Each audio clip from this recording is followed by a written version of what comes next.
বরকাতুহু হযরত আশরাফউদ্দিন শাহ রহমতুল্লাহ আলাইহি এবং মরহুম মুকফুর মাওলানা নুরুল ইসলাম নিজামী ফুরকানিয়া মাদ্রাসা হালিমা নূর ফাউন্ডেশনের ব্যবস্থাপনায় আজকে উদ্বোধন হচ্ছে।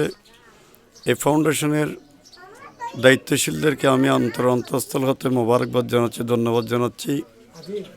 যেহেতু ছোট্টবেলার শিক্ষা হলো আসল শিক্ষা, ফুরকানিয়ার মাধ্যমে অতীতে যেভাবে মুসলিম পরিবার স্বাবলম্বী হয়েছিল, ধর্মকর্ম শিখেছে, বিশেষ করে নিজের মাতা পিতা ইন্তেকাল করলে বিশুদ্ধ জানাজার নামাজের যে দরজ শিক্ষা সেটা ফুরকানিয়া মাদ্রাসায়।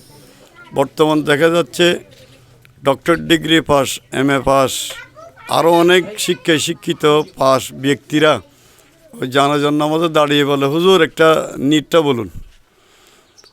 এই ধরনের ব্যবস্থাপনা হতে আমরা ফিরে আসার জন্য ফুরকানিয়া মাদ্রাসায় অন্ততপক্ষে আমাদের অন্য বিষয়গুলো তো আছেই, নিজের আপন মা বাবার জানাজা যেন আমাদের ছেলেমেয়েরা বিশুদ্ধভাবে শিখতে পারে, নিজের মা বাবার জানাজা যেন তারা শুদ্ধভাবে আদায় করে মা বাবাকে মুক্তি দিতে পারে, সেই ধরনের একটা ব্যবস্থা হয়েছে।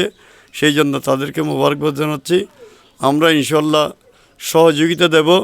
এটা শুরু হয়েছে, ইনশাল্লাহ যাত্রা দীর্ঘদিন যেন হয়, এটা তাড়াতাড়ি যেন শেষ না হয়। সর্বপ্রকারের অসহযোগিতা থেকে যেন আল্লাহ আমাদেরকে হেফাজত করে। আমরা খবরাখবর নেব। এটা এমদাদুল ইসলাম কোকন করেছেন, বড় কথা না, এটা সবারই কাজ।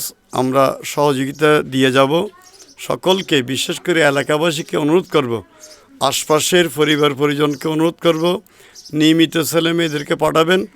আপনারা দেখবেন কী শিখাচ্ছে, কী শিখছে। ওরা যা শিখছে সেইগুলো নিজেদের কাছে যদি কাটতে থাকে, নিজেরা শেখার একটা সুযোগ হয়ে যাবে।